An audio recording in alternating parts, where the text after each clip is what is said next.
విడువక మా ఏళ్ళ కృపను చూపుతూ ఉన్న దేవుడు, అందుకొరకై తండ్రి మీకు స్తోత్రాలు. నాయన మీ దయ చొప్పున నీ ప్రజలతో కూడా నిన్ను ఆరాధించి గణపరిచే భాగ్యాన్ని ఇచ్చారు. అలాగనే తండ్రి నీ మాట చొప్పున మమ్మల్ని మేము పరీక్షించుకొని దేవుని బలలో పాలు పొందినట్లుగా ఈ సమయాన్ని దీవించాలని కోరు. బలహీనమైన నన్ను కూడా తండ్రి కరుణించండి.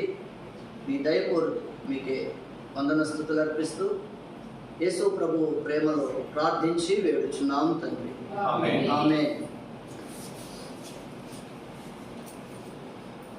మొదటి కొరింథీ 11వ అధ్యాయం 28వ వచనం. కాబట్టి ప్రతి మనుష్యుడు తనను తాను పరీక్షించుకొనవలెను. అలాగు చేసి ఆ రొట్టెను తిని ఆ పాత్రలోనిది త్రాగవలెను. ప్రతి మనుష్యుడు కూడా తనను తాను పరీక్షించుకోవాలి. పరీక్ష లేకుండా బలలోనికి రావాలి అని అంటే అది దేవుని ఇష్టం కాదు. కనుక మనమే, ఇది ఒకరు చెప్పే మాట కాదు, విషయం కాదు. కనుక దేవుని మాట చొప్పున మనల్ని మనం పరీక్షించుకోవాలి. చూడండి, ఇప్పుడు పరీక్షలు జరుగుతూ ఉన్నాయి కదా. మన పిల్లల్లో ఎవరినైనా పరీక్షకి వెళ్ళకుండా ఇష్టపడతాం మనం? పొరపాటును కూడా. ఈ పరీక్షల కొరకే సంవత్సరం దినాలు చాలా కష్టపడ్డారు, చాలా వేలు కట్టేశారు, డబ్బులు చాలా క్రయం చెల్లించారు. ఆ పరీక్షలో నిలబడితేనే కానీ ఏంటి అన్నది అర్థం కాదు. అలాగనే దేవుడు కూడా ఏం చెప్తున్నాడనంటే, పరీక్ష చేసుకోకుండా బల దగ్గరికి రావటం అంత ధర్మం కాదు. అంతగా దేవుడు అసలు అంగీకరించడం. కానీ మనం ఏమయ్యామనంటే, వాళ్ళు ఏదైనా చెప్పనియండి, అలవాటు పడ్డాం. కనుక దయచేసి ఈ మధ్యాహ్నం మనం పరీక్షించుకోవటానికి ప్రయత్నం చేద్దాం. చూడండి, ఈ దినం కొరకైనా పరీక్ష. ఇప్పుడు పరీక్ష అనుకోండి, దాదాపు చాలా సబ్జెక్ట్స్ ఉన్నాయి కదా, ఒక 5-6 లేదనంటే అట్లా. సరే, అలాగనే దేవుడు కూడా మనకి ఏం చేస్తాడంటే, ప్రతి వారం కూడా మనకి చాలా ఉన్నాయి పరీక్షలు. సమృద్ధిగా ఎన్ని విషయాలు కావాలంటే అన్ని విషయాలు. అయితే ఆ దయగలిగిన దేవుడు ఏం చేస్తా ఉన్నాడంటే, సమయం కొలది ప్రతి వారం ఒక్కొక్క వారం ఒక్కొక్క పరీక్ష. ఆ పరీక్షలో మనం ఎలాగున్నామో చాలా నిజాయితీగా ఉండాలి, ధర్మంగా. సరే, ఈ దినం కొరకై దేవుడు జ్ఞాపకం చేస్తున్న మాట అపోస్తల కార్యము 26వ అధ్యాయము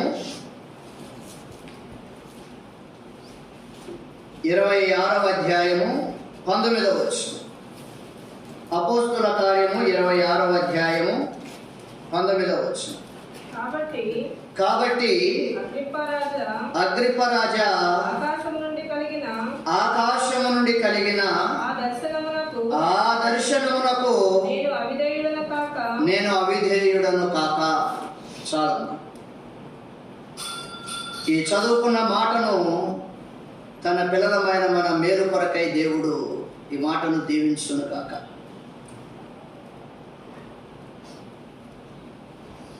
చూడండి, పౌలు ఇస్తున్న సాక్ష్యం ఏంటనంటే, అగ్రిప్ప రాజా ఆకాశము నుండి కలిగిన ఆ దర్శనమునకు నేను అవిధేయుడను కాక.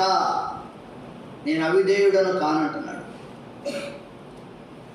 కనుక ఈ మధ్యాహ్నం మన పరీక్ష కూడా ఏంటనంటే, మనము విధేయులమా అవిధేయులమా?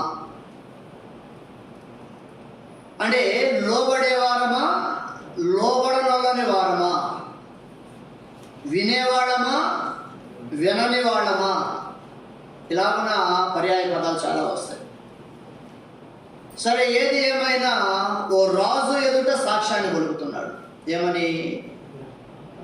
అగ్రిప్ప రాజా ఆకాశం నుండి కలిగిన ఆ దర్శనమునకు నేను అవిధేయుడను కాక.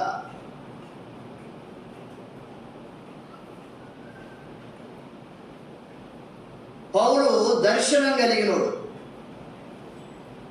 ఈనాడు మన మధ్యలో కూడా ఉన్న ఓ సమస్య లేదంటే ఓ పోరాటం ఏంటంటే దర్శనం.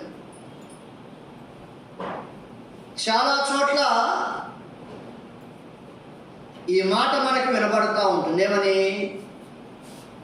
మన దర్శనమేనా?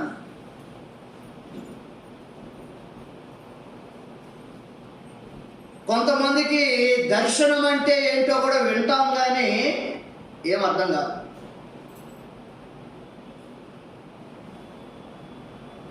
పౌలు అంటున్నాడు, ఆకాశము నుండి కలిగిన ఆ దర్శనానికి నేను అవిధేయుడను కాక.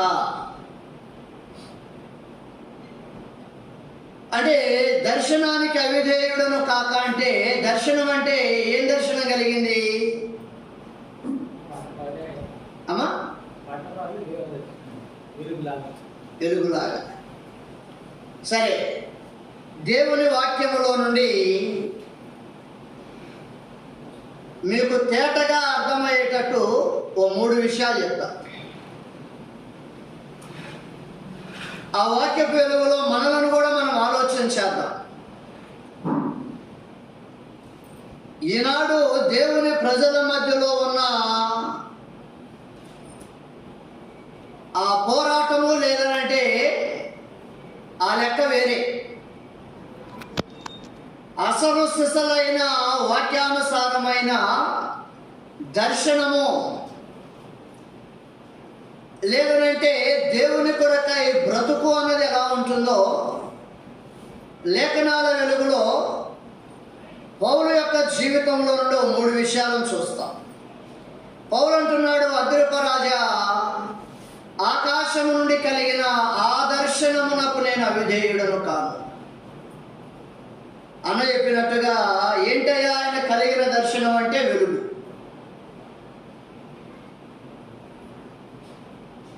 మరి ఆ వెలుగుకు నేను అవిధేయుడను కాక అంటే ఆ వెలుగులో ఏముంది చూడండి. లేఖనాల్లో 3 విషయాలు మనం చూస్తే కొంత మనకి తేటపడుతుంది. మన జీవితాల్లో కూడా అలాంటి దర్శనానికి మనము విధేయులంగా ఉన్నామా లేదా ఆలోచన చేసి దేవుని బలలో పాలు పొందుదాం. తిమోతి రాసిన మొదటి పత్రిక ఆ దర్శనములో ఉన్న కొన్ని సంగతులు.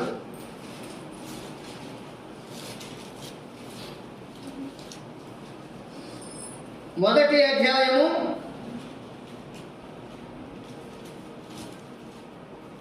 16వ వచనం. మొదటి తిమోతి 1:16.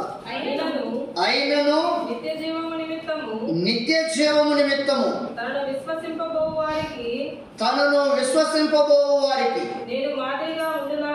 నేను మాదిరిగా ఉండులాగున యేసుక్రీస్తు తన పూర్ణమైన దీర్ఘశాంతమును ఆ ప్రధాన పాపినైన నా యందు కనపరుచున్నట్లు నేను కనికరింపబడితిని. చాలు. పౌలు కలిగిన ఆ దర్శనం ఏంటయ్యా అంటే ఆ దర్శనములో ఏమయ్యాడంట? నేను కనికరించబడ్డా.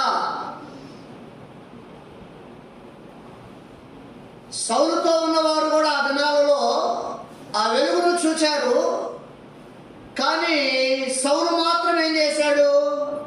వెలుగుతో పాటు స్వరాన్ని కూడా విన్నాడు. ఈనాడు చాలా మందికి తెలియని ప్రత్యక్షత ఏంటయ్యా అంటే వాళ్ళకి అర్థమైంది ఏంటంటే ఆ వెలుగు చూడటమే. ఆ వెలుగులో నుండి ఏం మాట్లాడా, ఆ దేవుని యొక్క ఆశయం ఏంట అర్థం కావట్లా. ఆలోచన చేయండి. చూడండి, సూటిగా ఓ మాట, మనం రక్షించబడిన వారు దేని నిమిత్తమై మనం రక్షించబడ్డామో ఓ క్లారిటీ ఉందా? సూటిగా స్పష్టంగా అనుమానం లేకుండా, ఇదిగో నా దేవుడు దీనికోసం నన్ను రక్షించాడు. దేనికోసం రక్షించాడో చెప్తానా?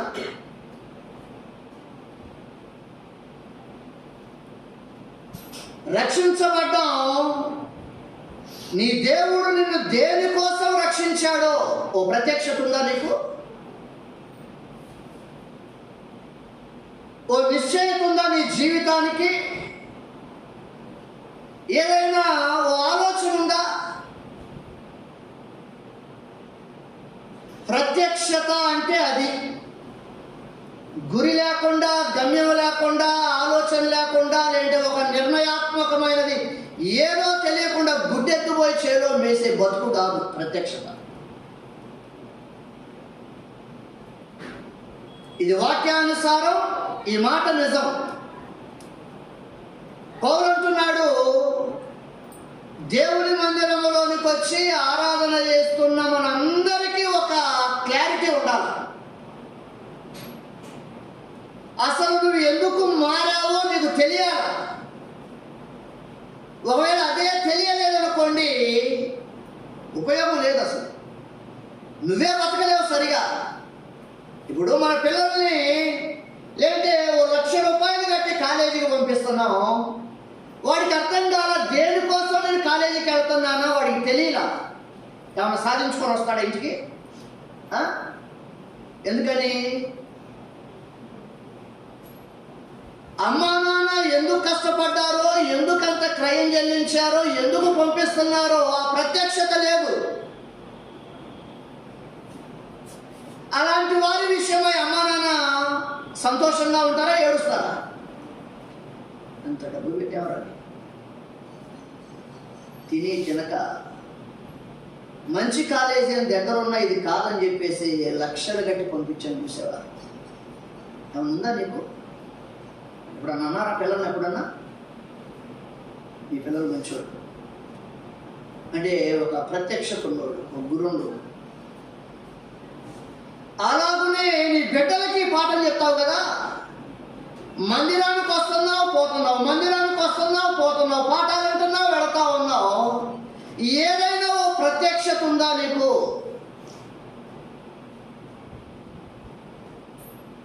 అది ఆలోచన చేయాలి మధ్యాహ్నం. ఒకవేళ లేకపోతే ఆ ప్రయోజనం చాలా తక్కువగా ఉంటుంది. వాడు పాస్ అవుతాడు, అంత గట్టి పంపించినాను, 40-50 మార్కులతో వస్తాడు బయటికి. దానికోసం కాదు కదా. మనం ఏమంటాం? ఏమండి మా ప్రత్యక్షత, మామూలుగా మీరు అంటారు అనరు కానీ విన్నారో లేదో, మా ప్రత్యక్షత ఏం ప్రత్యక్షత అనుకున్నావు? విన్నారు ఎప్పుడన్నా?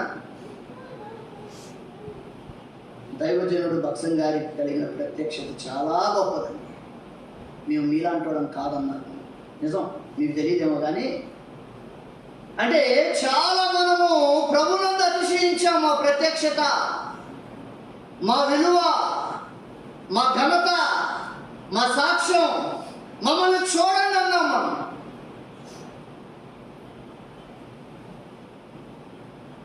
ఈ మధ్యాహ్నం ఆలోచన చేయాలి.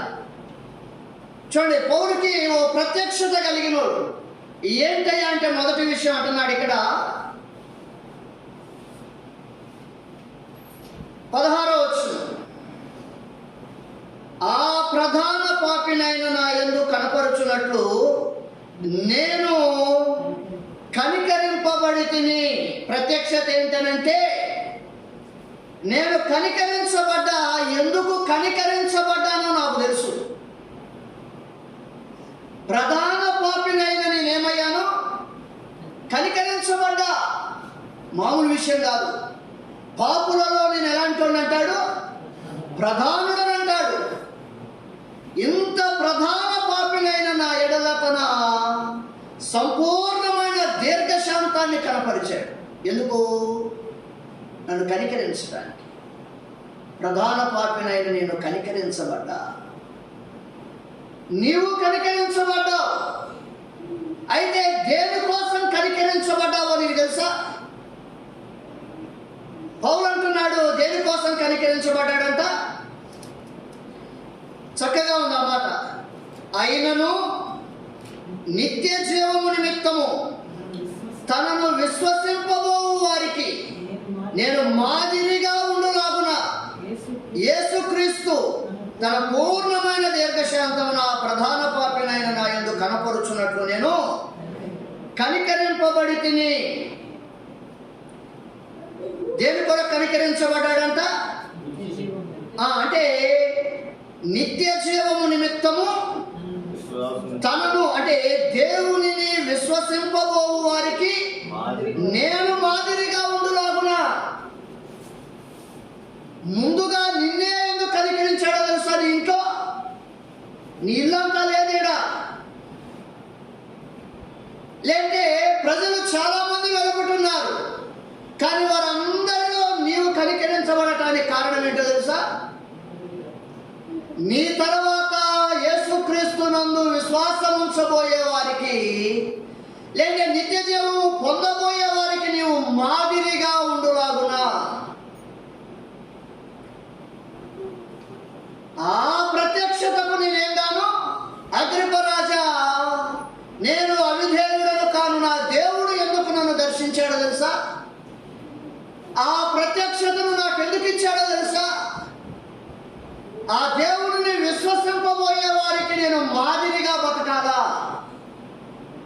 నేను ముంగుర్తుగా ఉండాలా, వారి కొరకై అడుగు జాడలను ఉంచి వెళ్ళాలా. ఈ మధ్యాహ్నం బలలో పాలు పొందబోతుండగా గుండెల మీద చేయేసి, ఈ ఆరాధనా గృహంలో నా క్రైస్తవ జీవితం ఒక మాదిరి. పౌలు అంటాడు, నేను క్రీస్తును పోలి నడుచుకున్నట్లుగా మీరు నన్ను పోలి నడుచుకోండి. బలలో చేయవేస్తూ ఉండగా, ఇదిగో నేను ఒక మాదిరిగా, లేదంటే ఒక అడుగు జాడలుగా, లేదంటే ముంగుర్తుగా, ఒక పోలికగా, ఇదిగో నేనున్నాను అని చెప్పేసి ధైర్యంగా ముందుకు రాగలమా? లేదనంటే మన ఓ బ్రదర్ అంటున్నాడన్నా, ఓ కూడికి వెళితే సేవకుడన్నా బ్రదర్ కొరకు ప్రార్థన చేయండి అంటే, ఆ బ్రదర్ అంటున్నాడన్నా మీరు ఎంత ప్రార్థన చేసినా నేను మారనుగా. ఏంటన్నా అంత నమ్మకమా నీ మీద నీకంటే? నా మీద నాకు నమ్మకం కాదన్నా. నీ మందిరానికి వచ్చే వాళ్ళ బతుకులు మాకు తెలుసు కదన్నా. సిగ్గుండాలి మనకి, చీ అనిపించాలా. ముందుగా మార్చి కనికరించబడి మందిరంలో పెట్టింది దేని కొరకు అంటే, నీ తర్వాత నీ అడుగు జాడలో ఎవరన్నా మందిరానికి వస్తారేమో. వాళ్ళు అట్టా నడుస్తూ ఉంటే ఎట్టా రాగలమన్నా? మీరు అంతమందిలో ప్రార్థన చేసుకోండి, నేను మారంగా. నాకు తెలియక ఏమన్నానంటానా, మీ మీద మీకు అంత నమ్మకమా అన్నా? కాదన్నా, మీ నడవడి అట్టా ఉంది. బాగుండాలి కదండి, కొద్దిగా మనసు నొచ్చుకోవాలిగా. ఇట్లాంటి బతుకా మేము బతికేది. ఈ మాట అనిపించుకోవటానికే ఆయన మన కొరకై ప్రాణం పెట్టింది. అందుకని అన్నాడు కదా, వ్రాయబడిన ప్రకారం మిమ్మును బట్టే కదా నా నామము అన్యజనుల మధ్యలో దూషించబడతా ఉంది. ఆలోచన చేయండి. దేవుని బలలోకి వస్తూ ఉండగా మన ఇంటిలో 4-5 ఉన్నారనుకోండి, భార్య, భర్త, పిల్లలు, అమ్మ, నాన్న, ఏదో ఓ పిడికిడి మంది. కొన్ని విషయాలలోనైనా నా సొంత పిల్లలు, లేదంటే నా భార్య, లేదంటే నా భర్త, మనం ఏ విషయంలోనైనా ఓ మాదిరిగా చెప్పగలరా? మన ఇంట్లోనే ఎవరైనా ఇదిగో మా బిడ్డ నాకు మాదిరండి, నా భర్త నాకు మాదిరి, నా భార్య. ఎందుకని? ప్రత్యక్షత అంటే దేని కొరకు కనికరించబడ్డం అంటే మాదిరిగా బతకటానికి, అది ప్రత్యక్షత. మాదిరికరమైన బ్రతుకంతా దానికి వదిలేసి ఎవరు కొట్టుకుంటున్నాం? ప్రత్యక్షత యాడుంది? ఈ మధ్యాహ్నం బలలో పాలు పొందటానికి ముందుకొస్తున్నాం చూసారా? వారు ఆలోచన చేయాలి, మన తర్వాత విశ్వసింపబో వారికి, జీవం పొందబో వారికి మాదిరికరముగా ఉండులాగున నేను కనికరించబడ్డా. పౌలు దేవుని దయ వల్ల అదే అడుగుజాడల్లో అదే మాదిరిని నిలిపాడు.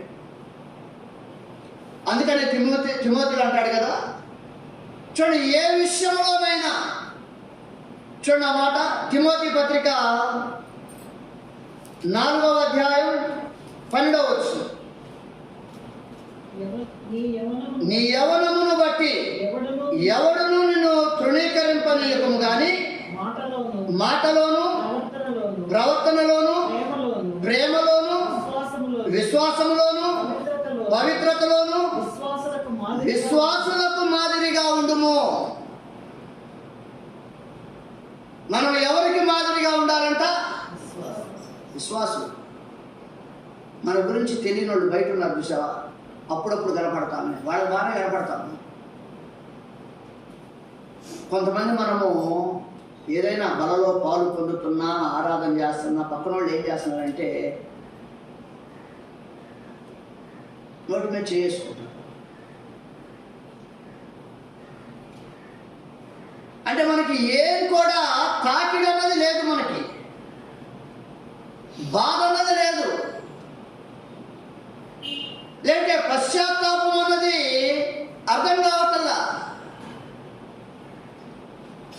చూడండి దావీదు, చూడండి ఆ మాట ఎలాగో ఎంత మాదిరిగా ఉంటుందంటే ఆ మాట సమూయేలు గ్రంథం 1 సమూయేలు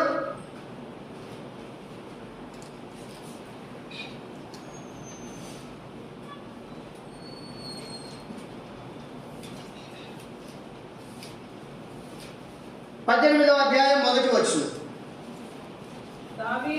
దావీదు సౌలుతో మాట్లాడుట చాలించినప్పుడు యోనాతాను హృదయము దావీదు హృదయముతో కలిసిపోయెను. యోనాతాను దావీదును తనకు ప్రాణ స్నేహితునిగా భావించుకొని అతన్ని ప్రేమించింది. అంతా కూడా దేని బట్టి? దావీదు సౌలుతో మాట్లాడుట చాలించినప్పుడు యోనాతాను హృదయం దావీదు హృదయం ఏమైందంట? కలిసిపోయింది. ప్రాణ స్నేహితుడిగా భావించాడు. అంటే ఎంత చక్కగా, ఎంత విధేయుడిగా మాట్లాడుతూ ఉన్నాడంటే, అంత విజయాన్ని పొందినా, అంత బలవంతుడైనా కూడా సౌలుతో ఎట్ట మాట్లాడుతున్నాడు? తనను తాను తగ్గించుకొని అంత విధేయుడిగా మాట్లాడుతూ ఉంటే, మనం ఒకవేళ అన్ని విషయాల్లో ప్రావీణ్యత కలిగిన వాడు అనుకోండి, మన మాట వైఖరిట ఉంటుంది. కానీ అంత స్థానానికి వెళ్ళినా కూడా దావీదు ఎట్ట మాట్లాడుతున్నాడంటే చాలా వినయంగా. ఆ పలకరింపు లేంటే ఆ మాట, దానిని చూచి ప్రాణ స్నేహితుడిగా భావించుకున్నాడు. సరే, తలంపు ఏంటంటే నీ తర్వాత నిన్ను చూచి నీ ఇంటిలో వాళ్ళు కానీ, లేదంటే నీ ఇరుగు పొరుగు కానీ, మందిరంలో వారు కానీ ఏదైనా సహవాసము, స్నేహం చేస్తే ఈ అన్నతోనే చేయాలి, లేదంటే ఇదిగో ఈ అక్కతోనే కలిసి ఉండాలా. అలాంటి వాళ్ళు ఎవరన్నా ఉన్నారా మందిరంలో? నీ మాట, నీ నడవడి, నీ విధానాన్ని చూసి ప్రాణ స్నేహితులుగా భావించుకొని కలిసిపోయేవాడు. చూడండి, ఈ దినాలు ఎట్లా ఉన్నాయంటే ఎవరికి వారే, కలయిక లేదు, ఆ ఐక్యత లేదు. కారణం ఏంటయ్యారంటే మాదిరికరమైన జీవితాలకు దూరం అయిపోయి. పౌలు అంటున్నాడు, నేను కనికరించబడ్డా దేనికోసం అంటే నా తర్వాత విశ్వసింపబో వారికి నేను మాదిరిగా ఉండుగా. బలలో పాలు పొందబోతూ ఉండగా నాకు నేనుగా నీకు నీవుగా. నీ జీవితం ఏ ఒక్కరికైనా లేదంటే ఏ కొన్ని విషయాల్లోనైనా నేను మాదిరిగా ఉన్నా, ఆ మనస్సాక్షి అంతరాత్మ మాట్లాడుతూ ఉంటే నీ బ్రతుకు చాలా బాగుంది. నీవు మాదిరికరంగా ఉన్నావు. ఇదిగో దీన్ని చూసి నీ ఇంట్లో నీ పిల్లలు నేర్చుకుంటున్నారు. అబ్రహాం గురించి దేవుడు ఏమంటాడు తెలుసా?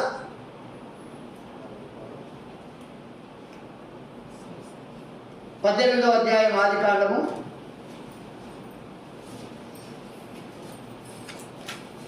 19వ వచనం.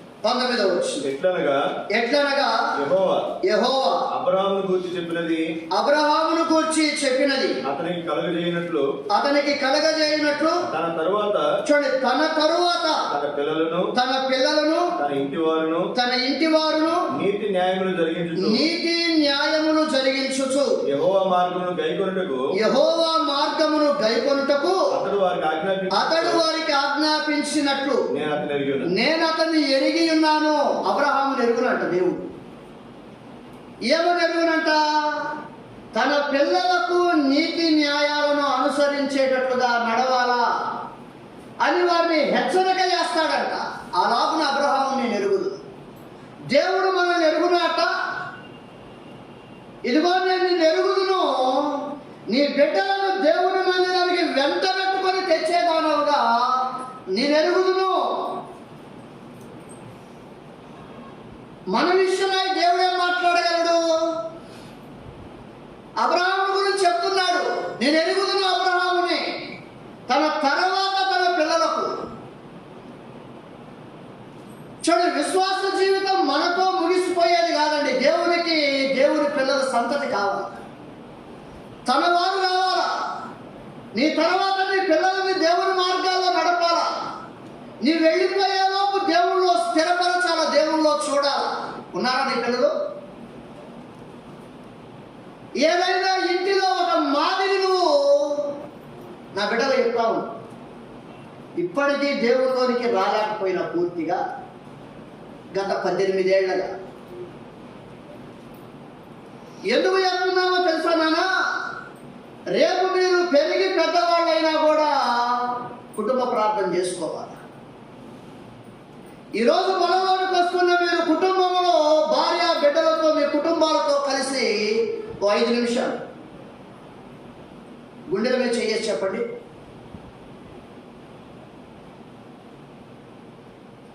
కలసి అన్నం తింటాం కదా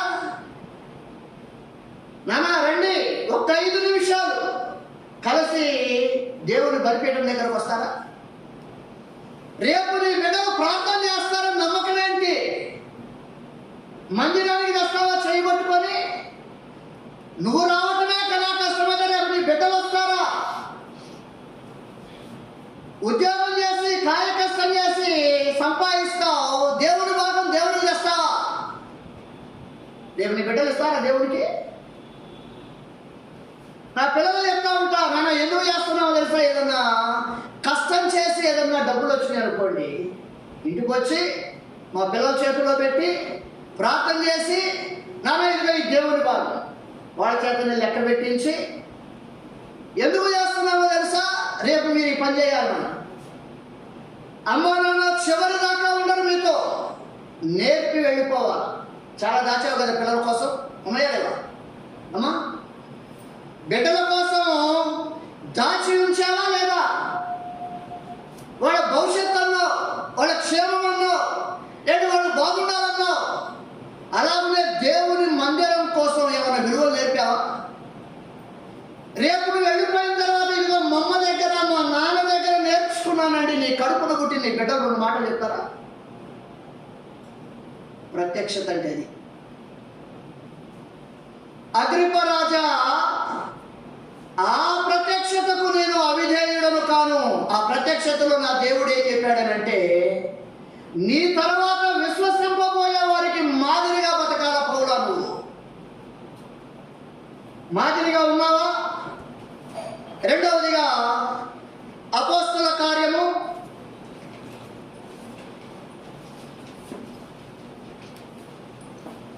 9వ అధ్యాయం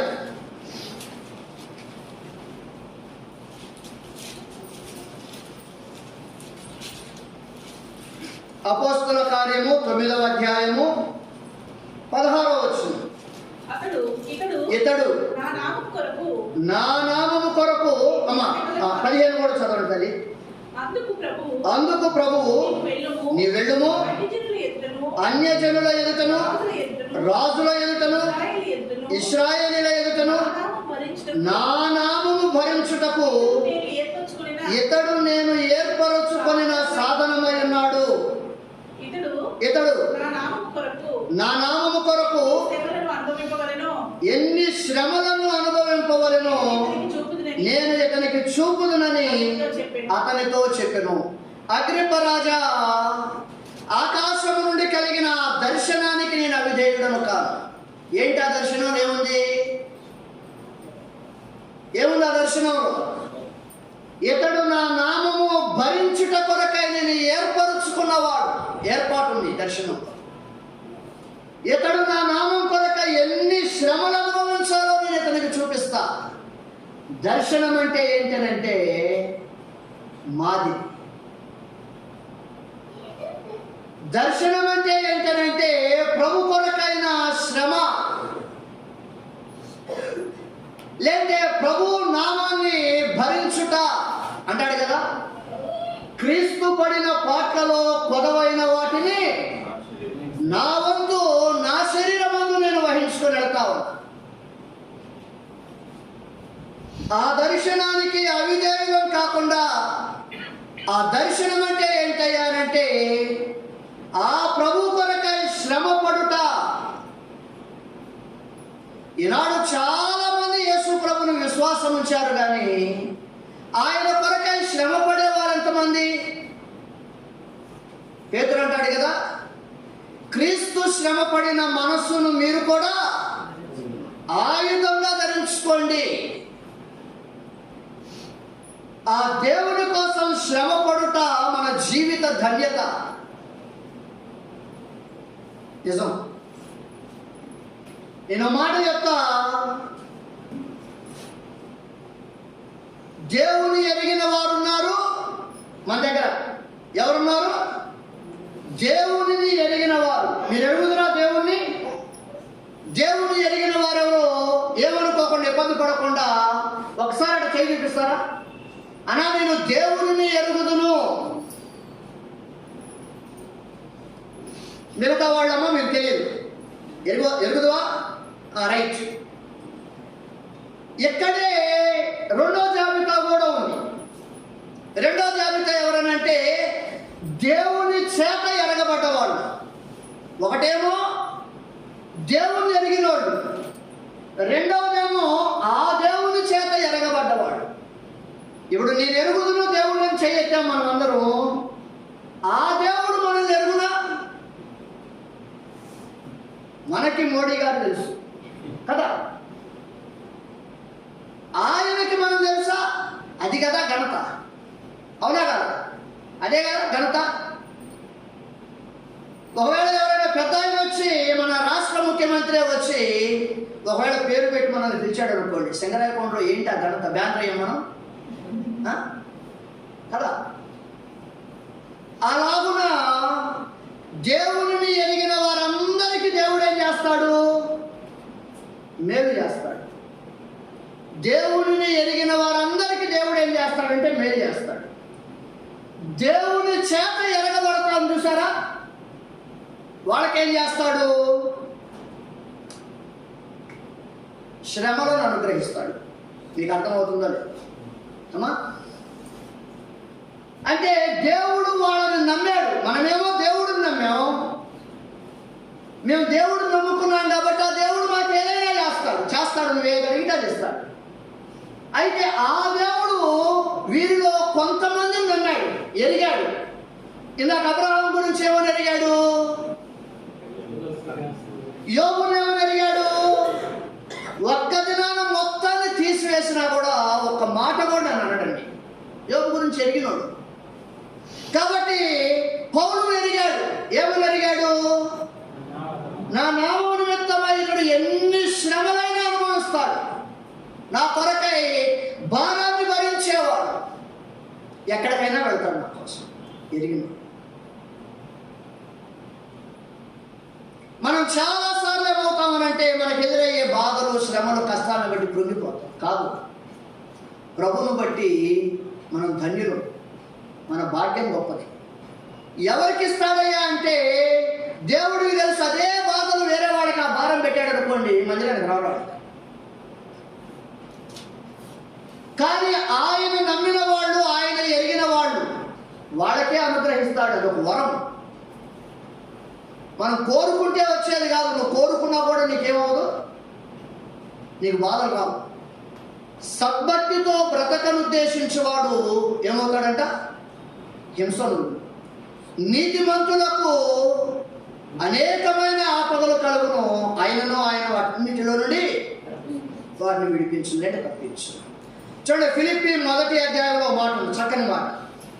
ఫిలిప్పీలకు రాసిన మొదటి పత్రిక, ఫిలిప్పీలకు రాసిన పత్రిక 1వ అధ్యాయం 30వ వచనం.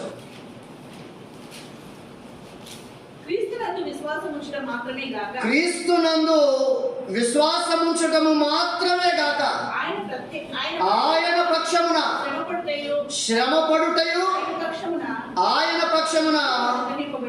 ఇది అనుగ్రహం అండి, అర్థమవుతుందా? ఆ దేవుని పక్షాన శ్రమ పడటం అనేది మనకి అనుగ్రహం, భాగ్యం, ఘనత. తండ్రి ఆస్తి పంచుకున్నవాడు గొప్పవాడా? ఒకవేళ ఏదన్నా పరిస్థితులను బట్టి తండ్రి కోసం కష్టపడి క్రయం చెల్లించినవాడు గొప్పవాడా? వాడండి. ఏమంటుందంటే కొడుకు అంటే అతడండి. పరిస్థితుల్లో తండ్రి ఉండో లేకపోతే చాలకో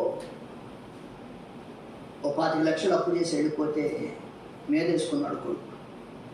సార్ కొద్ది గడువే ఉండి నీకు మొత్తం తీర్చేస్తాను. 25 లక్షల్ని గడువు పెట్టుకొని భారాన్ని మోసి శ్రమపడి తీర్చాడు సార్. తండ్రి పేరు నిలబెట్టాడండి కొడుకు. ఇంకో తండ్రి ఉన్నాడు, ఓ 25 లక్షలు కూడగట్టి మిగిల్చి వెళ్ళిపోతే బలాదూరు చేసేసాడు. ఎవడు కొడుకు? నిజమైన కొడుకు.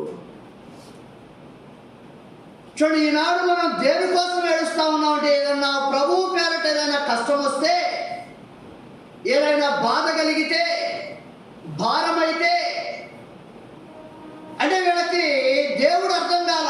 అందుకని బైబిల్లో మాట ఏమంటే క్రీస్తును స్పష్టంగా తెలుసుకోవాలంట. అంటే మన దేవుని విషయమైన స్పష్టమైన ప్రత్యక్షత మనకి లేదు. నీ తండ్రి గురించి నీకు స్పష్టమైన అవగాహన ఉందనుకోండి, నీ తండ్రిని ఏం చేసుకోవు? నువ్వు అపార్థం చేసుకుంటావా? అర్థం చేసుకుంటావా? అర్థం చేసుకుంటావు. ఎవరు అపార్థం చేసుకుంటారు? చిన్నపిల్లలు. చిన్నప్పుడు మా అమ్మని అడిగేవాడు. స్కూల్ నుండి వచ్చిన తర్వాత మా అమ్మ అంట్లు కడుక్కుంటా ఉండేది. ఇంట్లోకి వెళ్ళి ఆ డబ్బాలు చూసుకుంటే డబ్బులు ఉండేవి, పావలా, రూపాయి. సరే డబ్బులు ఉన్నాయని కన్ఫర్మ్ చేసుకొని మళ్ళీ బయటకు వచ్చి అమ్మ నేను పావలా తీసుకున్నా అంట. ఏం చెప్పదు, మాట్లాడు. వినపడిందో లేదో అని చెప్పేసి మళ్ళీ ఏమంటే గట్టిగా అమ్మ నేను పావలా తీసుకున్నా, కొనుక్కోవడానికి వెళ్తున్నా అంట. డబ్బులు ఎవరో తీసుకోవద్దు. మళ్ళీ అనేటప్పుడు అనేవాడిని, అమ్మ నేనేం తీసుకోలేదులే, అసలు నువ్వేమంటావు అని చెప్పేసి అడిగానని చెప్పేసి పక్కకి వెళ్ళి బాధపడేవాడిని. అరే అన్ని డబ్బులు ఉన్నాయి, డబ్బాలో పావలాలు ఉన్నాయి, 10 రూపాయలు ఉన్నాయి, 2 రూపాయలు ఉన్నాయి, 5 రూపాయలు ఉన్నాయి. పావలా అనేది నేను అడిగింది లేదంటుంది మా అమ్మ. అర్థం కాదు. కానీ ఆ డబ్బులు వెనక ఆ తల్లికి చాలా అవసరం. ఎవరి చేత మాట అనిపించుకోకుండా అన్నీ కట్టుకోవాలి. ఎప్పుడు అర్థమైంది? నాకు పెళ్ళయ్యి 4 పిల్లలు పుట్టి డాడీ 5 రూపాయలు తీసుకున్నా అంటే నాన్న డబ్బులు లేవు. ఆ తల్లి రూపాయి కూడగట్టి మా అమ్మకండి 22 రూపాయలు కూలి పనికి వెళ్తే ఆ రోజు. ఆ డబ్బులు కూర్చుకొని 3 స్థలాలు కొన్నది. ఈరోజు మక్క ఇల్లు కట్టుకుంటే ఇల్లు చూస్తే కళ్ళు తిరుగు. అంటే మా స్థితికి అది అమ్మను అపార్థం చేసుకున్నాం, పావులు అడిగితే ఇవ్వలేదని చెప్పేసి ఏంటి మమ్మీ అమ్మ డబ్బులు లేవంటది. అవన్నీ కూడగట్టుకొని పచ్చడి మెతుకులు తిని మంచి. ఈ రోజుల్లో ఎంత డబ్బులు వస్తున్నాయి? ఒక చిన్న స్థలం కొనలేకపోతున్నాం. లేదు అంటే దేవుడు అర్థమైతే మనకి ఆ దేవుని పక్షాన ఎంత భారమైన బరువైనా ఇది నా ధన్యత, మనం కాకపోతే ఎవరు శ్రమ పడాలండి దేవుడి కోసం? ఆరాధనా గృహంలోనికి చేరి వచ్చే పిడికెడు మనుషులు కాకపోతే ఆశీర్వాదాలన్నేమో నీకు కావాలా? బాధలు ఎవరు పడాలా? భారం ఎవరు భరించాలా? శ్రమలు ఎవరు పొందాలా? ఇదే నా పిల్లలంటే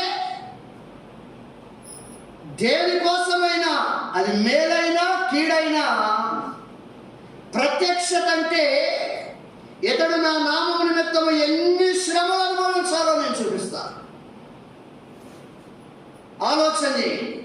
అలాగే అనేకమైన చోట్ల దేవుని కొరకై భారాన్ని భరించినోడు, దేవుని కొరకై శ్రమలను అనుభవించినోడు, లేదంటే దేవుని పక్షాన శిరశ్ఛేదన చేయబడే వరకు ప్రయాణం కట్టినోడు, ఎక్కడ కూడా ఏమాత్రం కూడా వెనుకయ్య వేసిన వాడు కాదు, దారబోయటానికి ఇష్టపడ్డాడు.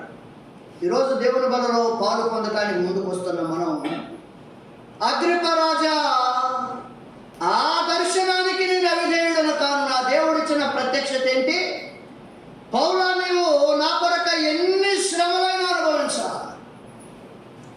ముందే చెప్పాడు అనుకోండి, అది మందిరానికి వస్తాం మనం. మారు మనసు పొందే రోజే, ఇదిగో నీ కోసం ఇన్ని శ్రమలు ఉన్నాయి, నా పక్షాలను నువ్వు భరించాలని అంటే మారతామా మనం? ప్రత్యక్షత అంటే అది. చివరికి ఇంకో మాట చదివి మనం ముగించుకుంటాం. ఫిలిప్పీలకు రాసిన పత్రిక 3వ అధ్యాయం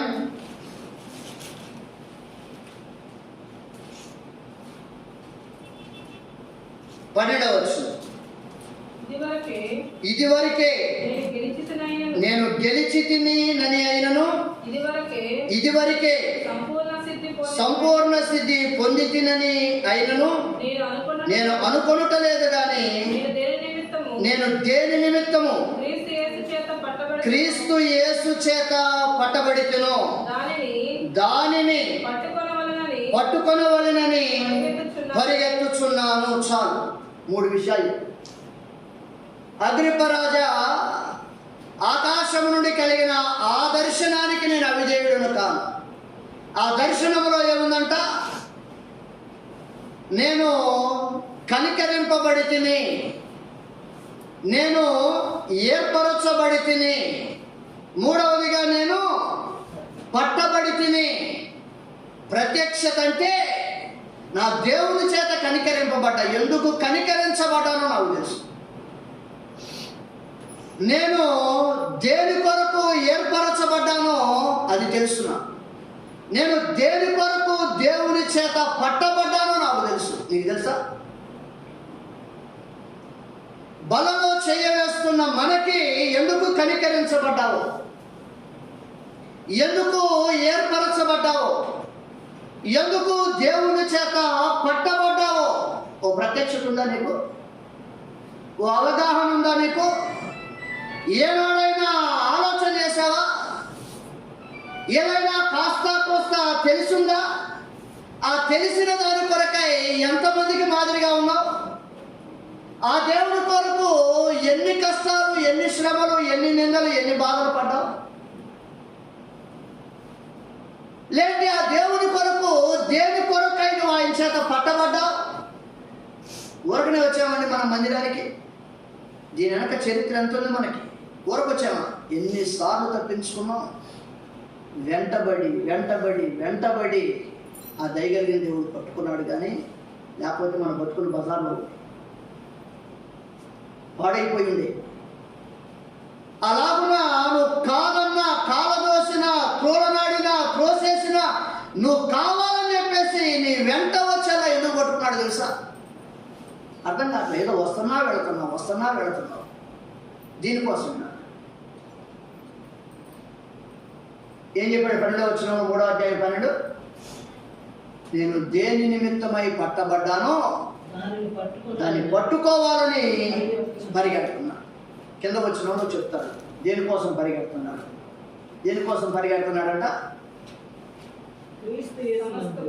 అమ్మా దేవుని ఉన్నతమైన దేవుని ఉన్నతమైన పిలుపునకు కలుగు బహుమానమును పొందవలెనని గురి యొద్దకే పరిగెత్తుచున్నాను. పౌలును దేని కొరకు పట్టుకున్నాడంట? బహుమానాన్ని ఇవ్వాలని చెప్పేసి పట్టుకున్నాడు. ఆ బహుమానం పొందటానికి గురి యొద్దకే నేను పరిగెడుతున్నా. ఆ పరిగెత్తే క్రమంలో ఎంత చక్కటి తీర్మానం చేస్తాడంటే, నాకు ఏవేవైతే లాభకరములై ఉన్నాయో వాటన్నిటినీ క్రీస్తు నిమిత్తమై నష్టముగా ఎంచుకుంటున్నా. రేపు దేవుని చేతుల మీదుగా బహుమానం పొందాలంటే ఇక్కడ ఏమై ఉండాలి? మనం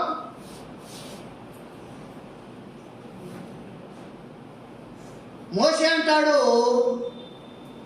ఫరో కుమార్తె యొక్క కుమారుడని అనిపించుకొనుటకు ఒప్పుకొనలేదు. ఎందుకంట ప్రతిఫలముగా కలగబోవు బహుమానమును దృష్టించాడు. ఈ ఫరో కుమార్తె యొక్క కుమారుడు ఈ రాజరికము, లేంటే ఈ వైభవము, లేంటే ఇప్పుడున్న అధికారాలు, లేంటే ఇవే పాటివి తన దృష్టంతా కూడా జరిగించాడంట. ప్రతిఫలముగా దానికంటే దేవుని బిడ్డలతో కలిసి శ్రమ అనుభవించుట మేలని యోచించి ప్రతిఫలముగా కలగబోయే బహుమానమందు దృష్టి నిలిపాడు. అలాగున భక్తులైన వారు బైబిల్లో చాలా మంది ఉన్నారు. ఆ దేవుని చేతుల మీదుగా బహుమానం పొందకుండా ఉండేదానికి చాటుమాటుగా బహుమానాలను ప్రేరేపించి మార్గాలను తప్పించిన వాళ్ళు ఉన్నారు చాలా మంది. ఆ బహుమానాల వెంటబడి ఆ దేవుని బహుమానాన్ని పోగొట్టుకున్నాడు చాలా మంది ఉన్నారు. కానీ దేవుడు పౌలుని ఎందుకు పట్టుకున్నాడంట?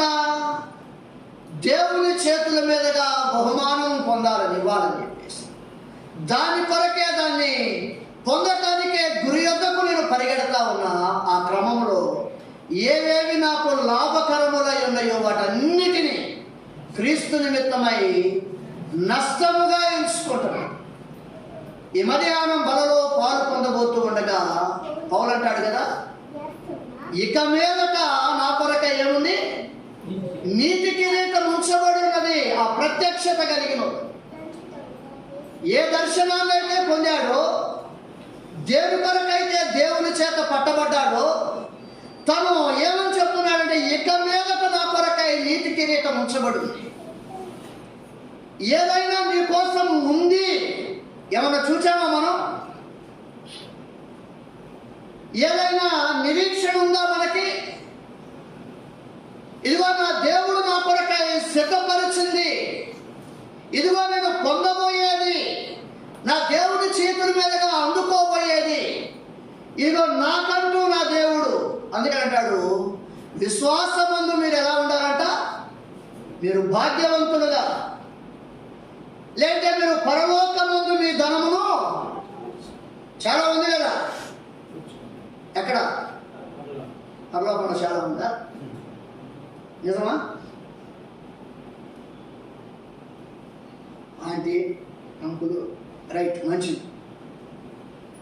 అంటే పరలోకంలో ఎవరికి ఉంటుందయ్యా అని అంటే, ఎవరైతే ఇక్కడ క్రీస్తు కోసం నష్టపోతా ఉన్నారో,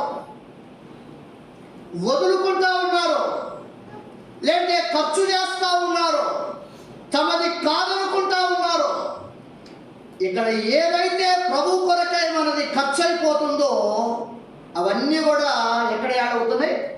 అక్కడ డిపాజిట్. ఇప్పుడు బ్యాంకులో మనకి ఏదైనా డిపాజిట్ అవ్వాలనుకోండి, ఏదో చేస్తేనే. అలాగనే పరలోకమందు మీ కొరకు ఏం చేయాలా? ధనం కూర్చుకోండి. ఇప్పుడు మనకి డబ్బులు ఎక్కడెక్కడ ఉన్నాయి? జేబులో ఉన్నాయి, కార్డులో ఉన్నాయి, బీరువాలో ఉన్నాయి, బ్యాంకుల్లో ఉన్నాయి, రకరకాలుగా. అరే, ఈ లోకంలో నశించిపోయే ధనము ఇన్ని చోట్ల చాలా సేఫ్గా ఉంచారు. మంచిది, తప్పేంగా. అలాగనే పరలోకంలో మీ కొరకు ఏదైనా దాచింది ఏదైనా ఉందా? న్యాయంగా చెప్పండి. పరలోకములో నా కొరకై మీ ధనమును పరలోకమందు కూర్చుకొని అన్నాడు కదా. ఏమన్నా దాచిపెట్టాము అక్కడ? ఏడ చాలా మనం భాగ్యవంతులమే, మనం చూస్తే మన ఇల్లు చూస్తే ఎట్లుంటాయి అని అంటే, బా ఉద్యోగానికి తగ్గట్టు రైట్ బాగుందండి, భలే ఉంది. రేపు పరలోకం పోతే ఆలోచన చేయాలి. కాబట్టి ఆ బహుమానాన్ని పొందినట్లుగా పౌలు ఏం చేస్తా ఉన్నాడనంటే, వెనకే ఉన్నవి మరచి ముందున్న వాటి వరకై పరిగెడతా ఉన్నాడు. దాని కొరకై ఏవేవైతే లాభకరములుగా ఉన్నాయో వాటన్నిటినీ నష్టంగా ఎంచుకుంటాం. ఈనాడు దేవుని ఎదుటనే బహుమానం పొందేది ఎవరయ్యా అంటే, ప్రభు కోసం వదులుకుంటాడు చూసావా, నష్టపోతాడు చూసావా, ఖర్చు చేస్తాడు చూసావా, వారే. ఈడ ఎంత కూర్చుకున్నా ఏదో ఒక రోజు ఏమవ్వాలా, ఎప్పుడు పిలుస్తాడో తెలియదు. అకస్మాత్తుగా మొత్తాన్ని వదిలేసి వెళ్ళిపోవాలి.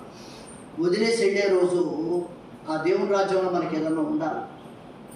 కాబట్టి ఆలోచించాలి. పౌలు అంటున్నాడు, ఆకాశం నుండి కలిగిన ఆ దర్శనమునకు నేను అవిధేయుడను కాను. ఆ దర్శనంలో దేవుడు పౌలుతో చెప్పిన మాటలు ఏంటంటే, నీవు అనేకులకు మాదిరిగా ఉండాలి, అందుకోసమే కనికరించమన్నాడు. రెండవదిగా నేను ఏర్పాటు చేసుకుంటున్నాను, ఎందుకో తెలుసా, రాజుల ఎదుటను అన్యజనుల ఎదుటను అనేకుల ఎదుట నా కొరకై శ్రమను అనుభవించాలి, నా నామాన్ని భరించాలి. దీని కొరకే నేను ఏర్పరుస్తాను. మూడవది, నేను ఎందుకు పట్టుకున్నానో తెలుసా, బహుమానము పొందినట్లుగా దానికోసం దేవుడి చేత ఏమయ్యాడంటే పట్టబడ్డాడు. ఆలోచించాను, బలలో పాలు పొందబోతున్న మనము మాదిరిగా కానీ, దేవుని కొరకై శ్రమ నుండే వారంగా కానీ, లేదంటే బహుమానం పొందదగిన వారంగా, దేవుని కొరకై నష్టపోతున్నవాడు, వదులుకుంటా ఉన్నవాడు, ఖర్చు చేస్తా ఉన్నవాడు, ఆలోచన చేసి దేవుని బలలో పాలు. ఈ మాటను దేవుడు దీవించుకుంటాడు. ప్రార్థన చేసుకుందా.